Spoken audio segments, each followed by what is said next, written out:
ಮುಗಿಸ್ತೀನಿ. 2 ವಚನಗಳು ನಮಗೆ ತುಂಬಾ ಹತ್ರ ಪರಿಚಯ ಇರುವಂತ ವಚನಗಳೇ, ತುಂಬಾ ಗೊತ್ತಿರುವಂತ ವಚನಗಳು. ಈ ವಚನಗಳಲ್ಲಿ 3 ಸಂಗತಿಗಳನ್ನ ನಾವಿವತ್ತು ಕಲ್ತ್ಕೊಳ್ಳೋಣ. 2 ವಚನಗಳು, 3 ಸಂಗತಿಗಳು. ಯೋಹನ್ ಬರೆದ ಸುವಾರ್ತೆ 3ನೇ ಅಧ್ಯಾಯ 16 ವಚನ ಒಬ್ಬರು ಓದ್ರಿ. ಆಮೇಲೆ ಇನ್ನೊಬ್ಬರು 1ನೇ ಯೋಹಾನನ ಪತ್ರಿಕೆ 3ನೇ ಅಧ್ಯಾಯ 16ನೇ ವಚನ ಓದೋಣ. ನೋಡಿ, ಕ್ರಿಸ್ತನು ನಮಗೋಸ್ಕರ ತನ್ನ ಪ್ರಾಣವನ್ನು ಕೊಟ್ಟದರಲ್ಲಿಯೇ ಪ್ರೀತಿ ಇಂಥದ್ದೆಂದು ನಮಗೆ ತಿಳಿದು ಬಂದದೆ. ನಾವು ಸಹ ಸಹೋದರರಿಗೋಸ್ಕರ ನಮ್ಮ ಪ್ರಾಣಗಳನ್ನು ಕೊಡುವ ಹಂಗಿನಲ್ಲಿದ್ದೇವೆ. ಯೋಹಾನ ಬರೆದ ಸುವಾರ್ತೆ 3:16 ವಾಕ್ಯ ಹೇಳ್ತದೆ, ದೇವರು ಲೋಕವನ್ನ ಪ್ರೀತಿ ಮಾಡಿ ಏನ್ ಮಾಡದಂತೆ, ತನ್ನ ಒಬ್ಬನೇ ಮಗನನ್ನ ಕೊಟ್ಟನು. ಯೋಹಾನ ಬರೆದ ಪತ್ರಿಕೆ ಹೇಳ್ತದೆ, ಕ್ರಿಸ್ತನು ಏನ್ ಮಾಡದಂತೆ, ತನ್ನ ಪ್ರಾಣವನ್ನ ಕೊಟ್ಟದರಲ್ಲಿ ಪ್ರೀತಿ ಇಂಥದ್ದೇ ಅಂತೇಳಿ ನಮಗೆ ತಿಳಿದು ಬಂತಂತೆ. ಹಲ್ಲೆಲೂಯ. ಸೊ 3 ಸಂಗತಿಗಳನ್ನ ನಾನು ನಿಮ್ಮ ಸಂಗಡ ಹಂಚಿಕೊಳ್ಳಿಕ್ಕೆ ಇಷ್ಟ ಉಳ್ಳವನಾಗಿದ್ದೇನೆ. ಮೊದಲನೇದಾಗಿ ಫಸ್ಟ್, ದೇವರು ತನ್ನ ಒಬ್ಬನೇ ಮಗನನ್ನ ಕೊಟ್ಟನಂತ ವಾಕ್ಯ ಹೇಳ್ತಾರೆ. ಸೊ ಮೊದಲನೇ ಸಂಗತಿ, ಯೋಹಾನ ಬರೆದ ಸುವಾರ್ತೆ 1ನೇ ಸಂಗತಿ 3:16 ಮೊದಲನೇ ಸಂಗತಿ ಏನಪ್ಪಾ ಅಂದ್ರೆ, ದೇವರ ಕೊಡುವಿಕೆ. ದೇವರು ಯಾರನ್ನ ಕೊಟ್ಟ? ಒಬ್ಬನೇ ಮಗನನ್ನ ಕೊಟ್ಟ. ಹಾಗೆ ಇಲ್ಲಿ ಮೊದಲನೇ ಸಂಗತಿ ಏನಂದ್ರೆ, ದೇವರು ತನ್ನ ಮಗನನ್ನ ಕೊಡ್ತಾ ಇದ್ದಾರೆ. ಕೊಡುವಿಕೆ ಅನ್ನುವಂಥದ್ದು ನಮ್ಮ ಜೀವಿತದಲ್ಲಿ ಬಹಳ ಪ್ರಾಮುಖ್ಯ. ಬೈಬಲ್ ವಚನ ಹೇಳ್ತದೆ, ದೇವರು ತನ್ನ ಒಬ್ಬನೇ ಮಗನನ್ನ ಕೊಟ್ಟ. ಆದ್ರೆ ಕೊಟ್ಟಂತ ಉದ್ದೇಶ ನೀನು ನಾನು ಅರ್ಥ ಮಾಡಿಕೊಳ್ಬೇಕು. ಏನು ಉದ್ದೇಶ? ದೇವರು ತನ್ನ ಮಗನ ಕೊಟ್ಟಂತ ಉದ್ದೇಶ ಏನು? ಕೆಳಗಡೆ ವಚನ ಹೇಳ್ತದೆ, ಏನು? ಎಲ್ಲರೂ ನಿತ್ಯ ಜೀವವನ್ನು ಪಡೆಯಬೇಕೆಂದು ಆತನನ್ನು ಕೊಟ್ಟನು. ಒಬ್ಬರು ನಾಶವಾಗದೆ ಎಲ್ಲರೂ ನಿತ್ಯ ಜೀವ ಪಡಿಬೇಕಂತೇಳಿ ಯೇಸು ಕ್ರಿಸ್ತನನ್ನ, ತನ್ನ ಮಗನನ್ನ ದೇವರು ಕೊಡ್ತಾ ಇದ್ದಾರೆ. ಈಗ ಪರಲೋಕದಲ್ಲಿ ತಂದೆಯಾದ ದೇವರು ಯೇಸು ಕ್ರಿಸ್ತನನ್ನ ಈ ಭೂಮಿಗೆ ಕಳಿಸೋದಕ್ಕೋಸ್ಕರ, ದೇವರ ಉದ್ದೇಶವನ್ನ ನೆರವೇರಿಸೋದಕ್ಕೆ ತನ್ನ ಮಗನನ್ನ ಕಳಿಸುವುದಕ್ಕೋಸ್ಕರ ದೇವರು ಯೋಚಿಸ್ತಾ ಇದ್ದಾನೆ, ನನ್ನ ಮಗನನ್ನ, ಒಬ್ಬನೇ ಮಗನನ್ನ ನಾನು ಕಳಿಸ್ತಾ ಇದ್ದೇನೆ. ಇವತ್ತು ನಾವೆಲ್ಲರೂ ರಕ್ಷಣೆ ಹೊಂದಿದೀವಿ ಅಂತಂದ್ರೆ, ಮೊದಲನೇದಾಗಿ ಯೇಸು ಕ್ರಿಸ್ತನ ಮಾಡಿದಂತ ಕಾರ್ಯ. ಎರಡನೇದಾಗಿ, ಅದಕ್ಕಿಂತಲೂ ಮೊದಲನೇದೇನಪ್ಪ ಅಂದ್ರೆ, ದೇವರು ನಮ್ಮನ್ನ ಪ್ರೀತಿ ಮಾಡಿ ತನ್ನ ಮಗನನ್ನು ಕಳಿಸ್ಕೊಟ್ರು. ಒಂದು ವೇಳೆ ನನ್ನ ಮಗನು ಬೇಡ, ಬೇರೆ ಯಾರನ್ನ ಕಳಿಸ್ರು, ಹಂಗೇನಾದ್ರೂ ಆಗಿದ್ರೆ ಇವತ್ತು ನಾವು ರಕ್ಷಣೆ ಹೊಂದ್ಕೊಳ್ತಿರ್ಲಿಲ್ಲ. ಅಥವಾ ಬೇರೆ ಯಾವುದೋ ಪ್ರಾಣಿಯನ್ನ ದೇವರು ಕಳಿಸಿ ನಮಗೆ ರಕ್ಷಣೆ ಆಗ್ಲಿಲ್ಲ, ಆಗಲ್ಲ ಕೂಡ. ಯಾಕೆ? ಹಳೆ ಒಡಂಬಡಿಕೆಯಲ್ಲಿ ಪ್ರತಿದಿನ ಅದೇ ಮಾಡ್ತಾ ಬಂದ್ರು, ಪ್ರತಿ ವರ್ಷ ಅದೇ ಮಾಡ್ತಾ ಬಂದ್ರು. ಯಾರಿಂದಲೂ, ಯಾರ ರಕ್ತದಿಂದಲೂ, ಯಾವ ಪ್ರಾಣಿಯಿಂದಲೂ ಅವರಿಗೆ ರಕ್ಷಣೆ ಕೊಡ್ಲಿಕ್ಕೆ ಆಗ್ಲಿಲ್ಲ. ಸೊ ಯೇಸು ಕ್ರಿಸ್ತನ ತಂದೆಯಾದ ದೇವರು ಯೋಚಿಸ್ತಾ ಇದ್ದಾನೆ, ಪರಿಪೂರ್ಣವಾದಂತ ರಕ್ಷಣೆ ಎಲ್ಲಿಂದ ಬರ್ತದೆ? ತನ್ನ ಮಗನಿಂದ ಬರ್ತದೆ. ಸೊ ಇಲ್ಲಿ ದೇವರ ಕೊಡುವಿಕೆಯನ್ನ ನಾವು ಗಮನಿಸ್ತಾ ಇದ್ದೇವೆ. ದೇವರು ಕೊಡ್ತಾ ಇದ್ದಾನೆ. ದೇವರು ಕೊಟ್ಟ ಅಂದ ಮಾತ್ರಕ್ಕೆ ಅದು ಅಲ್ಲೇ ಮುಗಿಲಿಲ್ಲ. ಮೊದಲನೇದಾಗಿ ದೇವರು ತನ್ನನ್ನ ತ್ಯಾಗ ಮಾಡಿಕೊಂಡ, ಕೊಡೋದಕ್ಕೋಸ್ಕರ ತ್ಯಾಗ ಮಾಡಿಕೊಂಡ. ಆದ್ರೆ ದೇವರು ತನ್ನ ತ್ಯಾಗವನ್ನ ಇಲ್ಲಿ ವ್ಯಕ್ತಪಡಿಸ್ತಾನೆ. ಏನು? ತನ್ನ ಮಗನನ್ನ ಕೊಡೋದಕ್ಕೋಸ್ಕರ ಆತನು ಹಿಂಜರಿಲಿಲ್ಲ. ಇದು ಬಹಳ ವಿಶೇಷವಾದಂತ ಒಂದು ಮಾತು. ಎರಡನೇದಾಗಿ ಕೇಳಿ, ಇದು ಬಹಳ ಇಂಪಾರ್ಟೆಂಟ್. ಮೊದಲನೇದಾಗಿ ನಾನು ದೇವರು ಕೊಡ್ಲಿಕ್ಕೆ ಹಿಂದಿರ್ಲಿಲ್ಲ. ಎರಡನೇದು ಬಹಳ ಇಂಪಾರ್ಟೆಂಟ್. ಈಗ ತಂದೆ ಮಗನ ಕೊಟ್ಟ, ಈ ಲೋಕಕ್ಕೆ ಬಂದ. ಎಷ್ಟು ವರ್ಷ ಬದುಕಿದ? 33 ವರ್ಷ, 3.5 ವರ್ಷ ಬದುಕಿದ. ಆ 33.5 ವರ್ಷದಲ್ಲಿ 30 ವರ್ಷಗಳು ಆತನ ಜೀವಿಸಿದ. ಇನ್ನು 3.5 ವರ್ಷ ತನ್ನ ಸೇವೆಯನ್ನ, ದೇವರ ಉದ್ದೇಶವನ್ನ ಆತ ನೆರವೇರಿಸುವಂತ ಸೇವೆಯನ್ನ ಆತನ್ ಮಾಡ್ತಾನೆ. ಈ 3.5 ವರ್ಷದಲ್ಲಿ ಜನರು ವಿರೋಧಗಳೆಲ್ಲ ಸೇರ್ಕೊಂಡು ಇದು ಮಾಡಿ ಏನ್ ಮಾಡ್ತಾರೆ? ಆತನನ್ನ ಶಿಲುಬೆಗೆ ಹಾಕ್ತಾರೆ. ಕೇಳಿ, ಶಿಲುಬೆಗೆ ಹಾಕೋದಕ್ಕೆ ಮುಂಚೆ ಹಿಂದಿನ ದಿನ ರಾತ್ರಿ ಅಂತ ವಾಕ್ಯ ಹೇಳ್ತದೆ. ಅಂದ್ರೆ ಆ ರಾತ್ರಿಯಲ್ಲಿ ಯೇಸು ಹಿಡಿಯಲ್ಪಡ್ತಾನೆ. ಅದಕ್ಕಿಂತ ಮುಂಚೆ ಎಲ್ಲಿಗೆ ಹೋಗ್ತಾರೆ ಪ್ರಾರ್ಥನೆ ಮಾಡಕ್ಕೆ? ದೇವರು ಗೆತ್ಸೆಮನೆ ತೋಟಕ್ಕೆ ಪ್ರಾರ್ಥನೆ ಮಾಡಕ್ ಹೋಗ್ತಾರೆ. ಪ್ರಾರ್ಥನೆ ಮಾಡಕ್ ಹೋದಾಗ ಗಮನ ಕೊಡಿ, ಪ್ರಾರ್ಥನೆ ಮಾಡಕ್ ಹೋದಾಗ ಯೇಸು ಸ್ವಾಮಿ, ತಂದೆಯೇ, ಒಂದು ವೇಳೆ ಚಿತ್ತವಾದ್ರೆ ಈ ಪಾತ್ರೆಯನ್ನ ನನ್ನಿಂದ ತೊಲಗಿಸು. ಈ ಪಾತ್ರೆ ಕೊಟ್ಟಿದ್ಯಾರು? ಈ ಪಾತ್ರೆ ಕೊಟ್ಟಿದ್ದಾರು ತಂದೆ ಕೊಟ್ಟು ಕಳಿಸಿದ್ದಾನೆ. ಈಗ ಮಗ ತಂದೆ ಇಬ್ಬರ ಸಂಬಂಧದಲ್ಲಿ ಮಗ ತಂದೆ ಕೇಳ್ತದಾನೆ, ಏನಂತ? ಅಪ್ಪ, ಒಂದು ವೇಳೆ ಈ ಪಾತ್ರೆ ನನ್ನಿಂದ ದೂರ ಮಾಡೋದಾದ್ರೆ ನೀನ್ ಮಾಡು ಅಂತ ಕೇಳ್ತದೆ. ದೂರ ಆಯ್ತಾ ಪಾತ್ರೆ? ಅದಾಗಿದ್ದ ನೆಕ್ಸ್ಟ್ ಪ್ರಾರ್ಥನೆ ಸ್ವಾಮಿ ಏನ್ ಪ್ರಾರ್ಥನೆ ಮಾಡ್ತಾನೆ? ನನ್ನ ಚಿತ್ತ ಏನಿಲ್ಲ ಸ್ವಾಮಿ, ನಿನ್ನ ಚಿತ್ತ ಮಾತ್ರ ನೆರವೇರಲಿ. ತಂದೆ ಮಗನನ್ನ ಕಳಿಸ್ಕೊಟ್ಬಿಟ್ಟ. ಕೊಡ್ಬೇಕಾದ್ರೆ ಒಂದು ಪಾತ್ರೆ ಕೈಲಿ ಕೊಟ್ಟು ಕಳಿಸ್ಯಾನೆ. ಏನಂತ? ಇದು ವೇದನೆ, ಪಾಪ ಪರಿಹಾರಕ್ಕಾಗಿ ಸುರಿಸಲ್ಪಡುವಂತ ರಕ್ತದ ಪಾತ್ರೆ. ಹಳೆ ಒಡಂಬಡಿಕೆಯಲ್ಲಿ ವರ್ಷಕ್ಕೆ ಒಂದು ಸಾರಿ ಇಸ್ರಾಯೇಲ್ ಜನರ ಮಧ್ಯದಲ್ಲಿ, ಇಸ್ರಾಯೇಲ್ ಎಲ್ಲರಿಗೋಸ್ಕರ ಮಹಾಯಾಜಕನು ಏನ್ ಮಾಡ್ತಿದ್ದ ಗೊತ್ತಾ? ಎಲ್ಲರ ಪಾಪದ ನಿವಾರಣೆ ಅರ್ಥಕವಾಗಿ ಒಂದು ಕುರಿಯನ್ನು ಬಲಿ ಕೊಟ್ಟು, ಆ ಕುರಿಯ ರಕ್ತವನ್ನ ಮಹಾಯಾಜಕರು ಏನ್ ಮಾಡ್ತಿದ್ ಗೊತ್ತಾ? ಒಂದು ಬಟ್ಟಲಲ್ಲಿ, ಒಂದು ಪಾತ್ರೆಯಲ್ಲಿ ತೆಗೆದುಕೊಂಡೋಗಿ ಪವಿತ್ರವಾದ ಸ್ಥಳಕ್ಕೆ ಹೋಗ್ತದ, ಅಂದ್ರೆ ಪರಿಶುದ್ಧವಾದ ಸ್ಥಳಕ್ಕೆ ಹೋಗ್ತದ. ಎಲ್ಲಿ ಪರಿಶುದ್ಧ ಸ್ಥಳ? ದಿವ್ಯದರ್ಶನ ಗುಡಾರದಲ್ಲಿ ಅತಿ ಪರಿಶುದ್ಧ ಸ್ಥಳ ಯಾವುದು? ಮಂಜೂಷ ಪೆಟ್ಟಿಗೆ ಇರುವಂತ ಸ್ಥಳ. ಆ ಮಂಜೂಷ ಪೆಟ್ಟಿಗೆ ಒಳಗಡೆ, ಆ ಸ್ಥಳಕ್ಕೆ ಪಾತ್ರೆ ಒಳಗಡೆ ರಕ್ತ ತೆಗೆದುಕೊಂಡು ಹೋಗ್ತಾ ಇದ್ದ. ಹಲ್ಲೆಲೂಯಾ. ಸೊ ಅದೇ ಪಾತ್ರೆನ ದೇವರು ಯೇಸು ಕ್ರಿಸ್ತನಿಗೆ ಕೊಟ್ಟು ಕಳಿಸಿದ. ಹೋಗಪ್ಪ, ಇದು ಸಕಲ ಜನರಿಗೋಸ್ಕರ ಸುರಿಸಲ್ಪಡುವಂತ ರಕ್ತ. ಯಾವ ರಕ್ತ? ನೀನೇ ಸುರಿಸ್ಬೇಕಿದ್ದು ಪಾತ್ರೆ ಒಳಗಡೆ, ಬೇರೆ ಸುರಿಸಾರಲ್ಲ. ಯಾವ ಪ್ರಾಣಿ ಬರಲ್ಲ, ಅಥವಾ ಯಾವ ಮನುಷ್ಯನು ಆ ಪಾತ್ರೆಯಲ್ಲಿ ರಕ್ತ ಸುರಿಸ್ಲಿಕ್ಕೆ ಬರಲ್ಲ, ನೀನೇ ಸುರಿಸ್ಬೇಕಿದ್ರಲ್ಲಿ. ಅದಕ್ಕೆ ಯೇಸು ಸ್ವಾಮಿ ಪ್ರಾರ್ಥನೆ ಮಾಡ್ತಾನೆ, ಅಪ್ಪ, ಒಂದು ವೇಳೆ ನಿನ್ ಚಿತ್ತವಾದ್ರೆ ಈ ಪಾತ್ರೆನ ನೀನ್ ಸ್ವಲ್ಪ. ಸೊ ದೇವರು ಕೊಟ್ಟು ಮುಗಿಸಿದ. ದೇವ್ರು ಕೊಟ್ಬಿಟ್ಟ. ದೇವ್ರು ಕೊಟ್ಟ ಮೇಲೆ ನೋಡಿ, ಯೇಸು ಸ್ವಾಮಿ ಒಂದು ಮಾತು ಮಾಡ್ತಾನೆ ಶಿಲುಬೆಯಲ್ಲಿ. ಏನಂತ? ನನ್ನ ದೇವರೇ ಯಾಕೆ ನೀನು ಕೈ ಬಿಟ್ಬಿಟ್ಟಿ? ದೇವರು ತನ್ನ ಮಗನನ್ನ ಕೊಟ್ಟ ಮೇಲೆ ತಿರುಗಿ ಮತ್ತೆ ಅಯ್ಯೋ ನನ್ನ ಮಗ ಸತ್ತೋಗ್ಬಿಡ್ತಾನೆ ಅಂತೇಳಿ ಮತ್ತೆ ವಾಪಸ್ ತಗೊಳಕ್ಕೆ ದೇವರು ಬರಲಿಲ್ಲ. ಒಂದು ಸಾರಿ ತನ್ನ ಮಗನನ್ನ ಕೊಟ್ಟ ನಂತರ ಆತನ ಕೆಲಸ, ಆತನ ತ್ಯಾಗ ಎಲ್ಲ ಮುಗೀತು. ಕೊಟ್ಟ ಮೇಲೆ ಈಗ ಮಗನ ಕೆಲಸ, ಕೊಟ್ಟಂತ ಕೆಲಸವನ್ನ ಪರಿಪೂರ್ಣ ಮಾಡ್ಬೇಕು. ಪರಿಪೂರ್ಣ ಮಾಡ್ಲಿಕ್ಕೆ 3.5 ವರ್ಷ ಎಲ್ಲ ಸೇವೆ ಮಾಡಿದ, ಅದ್ಭುತ ಮಾಡಿದ, ಕುರುಡರಿಗೆ ಕಣ್ಣು ಕೊಟ್ಟ, ಸತ್ತವನ್ನ ಬದುಕಿಸಿದ, ಎಲ್ಲಾ ನಿಂದೆಗಳನ್ನ ಅನುಭವಿಸಿದ, ಸುಳ್ಳು ಸಾಕ್ಷಿ ಕೂಡ ಹೇಳಿದ್ರು ಆತನ ಮೇಲೆ. ಸುಳ್ಳು ಸಾಕ್ಷಿ ಹೇಳಿದ್ರು, ಸುಳ್ಳುಗಳೆಲ್ಲದೂ ಮಾತಾಡಿದ್ರು. ಈತನ ಮಾತ್ರ ಸುಮ್ಮನೆ ನಿಂತ್ಕೊಂಡಿದ್ದ, ಏನು ಮಾತಾಡಲಿಲ್ಲ. ಪ್ರೀತಿಯ ದೇವಜನರೇ, ಪಾತ್ರೆ ಕೊಡಲ್ಪಟ್ಟಿದೆ, ಪಾತ್ರೆಯನ್ನ ಪರಿಪೂರ್ಣ ಮಾಡ್ಬೇಕೀಗ. ಸೊ ಆ ಪಾತ್ರೆಯನ್ನ ಗೆತ್ಸೆಮನೆ ತೋಟದಲ್ಲಿ ಪ್ರಾರ್ಥಿಸ್ತಾನೆ, ತಂದೆಯೇ, ಈ ಪಾತ್ರೆ ನನ್ನಿಂದ ತೊಲಗಿಸು. ಅಂದ್ರೆ ತಂದೆ ಏನು ಪರಿಪೂರ್ಣ ಮಾಡಿ ಕಳಿಸ್ಬಿಟ್ಟ ಕೆಲಸನ ಪರಲೋಕದಲ್ಲಿ, ಆದ್ರೆ ಭೂಮಿ ಮೇಲೆ ಮಗನ ಪರಿಪೂರ್ಣ ಮಾಡ್ಬೇಕಲ್ಲ, ಆಗ್ತಾ ಇಲ್ಲ. ಸೊ ದೇವರ ಬಲವನ್ನ ಕೇಳ್ತಾ ಇದ್ದಾನೆ, ದೇವರ ಶಕ್ತಿಯನ್ನ ಕೇಳ್ತಾ ಇದ್ದಾನೆ, ದೇವರ ತ್ರಾಣವನ್ನ ಕೇಳ್ತಾನೆ. ಕರ್ತನೇ, ಈ ಪಾತ್ರೆ ತೊಲಗಿಸು. ಒಂದು ವೇಳೆ ಇಲ್ವಾ, ಬದಲಾವಣೆ ಆಗಲ್ವಾ? ಹಾಗಾದ್ರೆ ನಿನ್ ಚಿತ್ತ ನೆರವೇರಲಿ, ನನ್ನ ಚಿತ್ತ ಅಲ್ಲ. ಹಲ್ಲೆಲೂಯಾ. ಅಲ್ಲಿ ಕೂಡ ದೇವರು ನನ್ನ ಚಿತ್ತ ಅಲ್ಲ ಸ್ವಾಮಿ, ನಿನ್ ಚಿತ್ತ ಮಾಡುವಂತಿದ್ದಾನೆ. ಅಂದ್ರೆ ಪರಲೋಕದಿಂದ ದೇವರು ತೆಗೆದುಕೊಂಡು ಬಂದಂತ ಆ ಪವಿತ್ರವಾದ ಪಾತ್ರೆ, ಆ ತ್ಯಾಗದ ಪಾತ್ರೆ, ಆ ನೋವಿನ ಪ್ರಾರ್ಥನೆ, ಆ ವೇದನೆಯ ಪಾತ್ರೆಯನ್ನ ಇಲ್ಲಿ ಬಂದ ಮೇಲೆ ಕೂಡ ದೇವರೇ, ಈ ಪಾತ್ರೆನ ಒತ್ಕೊಂಡು ಹೋಗಕ್ಕೆ ನನಗೆ ಬಲ ಇಲ್ಲ, ಬಲ ಕೊಡು. ಇದರಲ್ಲಿ ಕೂಡ ನನ್ನ ಚಿತ್ತ ಆಗಬಾರ್ದು, ನಿನ್ ಚಿತ್ತ ಆಗಬೇಕು. Hallelujah, hallelujah.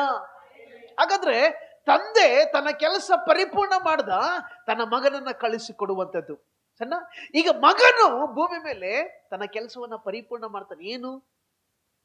ತನ್ನ ಪ್ರಾಣವನ್ನ, ತನ್ನ ರಕ್ತವನ್ನ ಸುರಿಸುವಂಥದ್ದು. ಸೊ ತಂದೆ ತನ್ನ ಕೆಲಸ ಪರಿಪೂರ್ಣ ಮಾಡ್ದ, ಈಗ ಮಗನು ತನ್ನ ಕೆಲಸ ಪರಿಪೂರ್ಣ ಮಾಡ.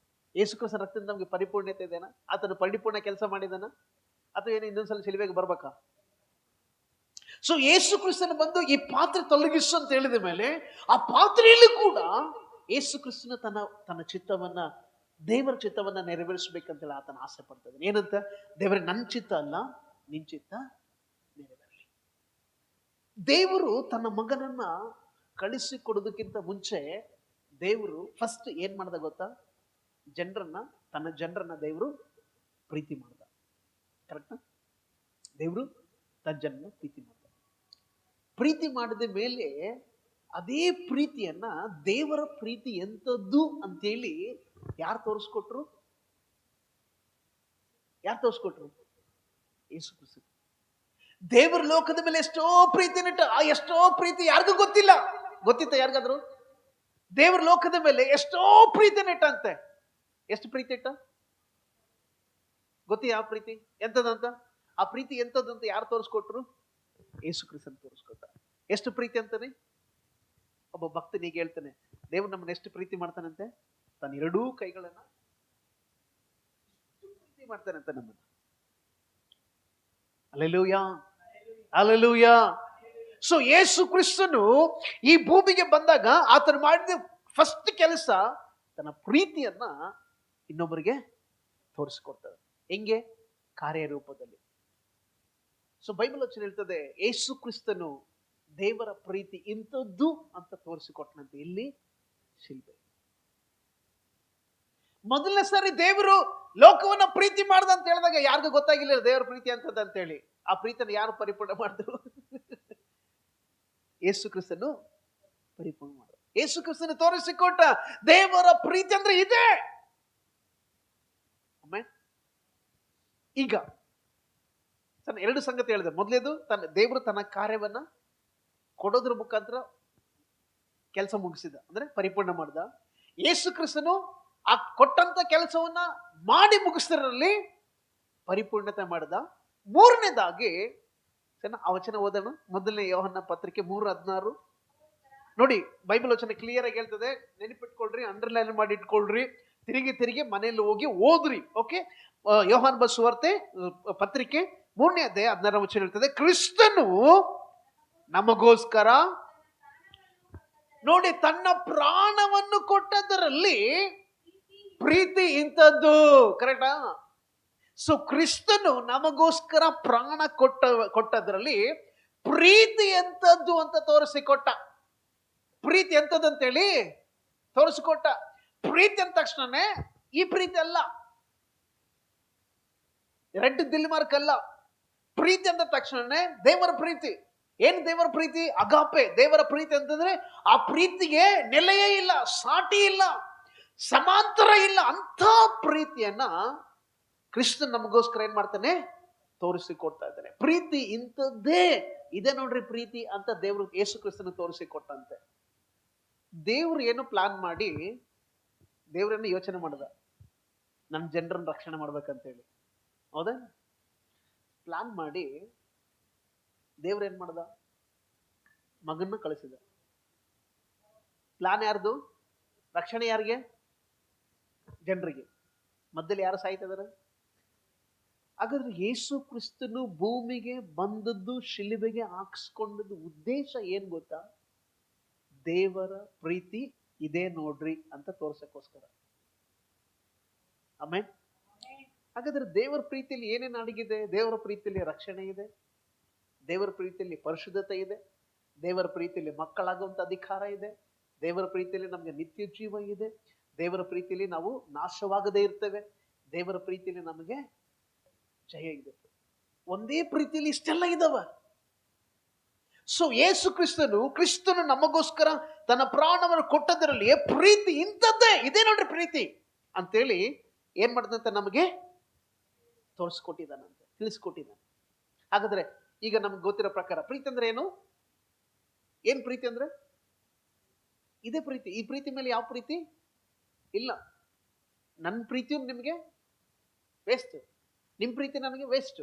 ಆದ್ರೆ ನಮ್ಮಿಬ್ಬರಿಗೂ ಪ್ರೀತಿ, ಒಂದು ಪ್ರೀತಿ ಇದೆ. ಆ ಪ್ರೀತಿ ಅಮೂಲ್ಯವಾದದ್ದು. ಯೇಸು ಕ್ರಿಸ್ತನ ಪ್ರೀತಿ ಇದೇ ನೋಡ್ರಿ ಪ್ರೀತಿ ಅಂತ ಯೇಸು ಸ್ವಾಮಿ ತೋರಿಸಿಕೊಟ್ಟ. ಈಗ ಬಹಳ ಇಂಪಾರ್ಟೆಂಟ್ ವಚನಕ್ಕೆ ನಾವು ಬಂದಿದ್ದೀವಿ, ಅದನ್ನ ಅಂಡರ್ಲೈನ್ ಮಾಡ್ಕೊಳ್ಳೋಣ. ಓಕೆ, ಮುಂದೆ ಓದ್ಮಾ ವಚನ. ಓಕೆ, ಪ್ರೀತಿ ಇಂಥದ್ದೆಂದು ನಮಗೆ ತಿಳಿದು ಬಂದದೆ. ಈಗ ನಮ್ಗೆ ಗೊತ್ತಾಯ್ತು ಪ್ರೀತಿ ಎಂತದಂತ. ಗೊತ್ತಾಯ್ತಾ ಇಲ್ಲ? ಪ್ರೀತಿ ಎಂತದ್ದು ಗೊತ್ತಾಯ್ತಾ? ಒಳ್ಳೇದು, ಮುಂದೆ ಓದೋಣ.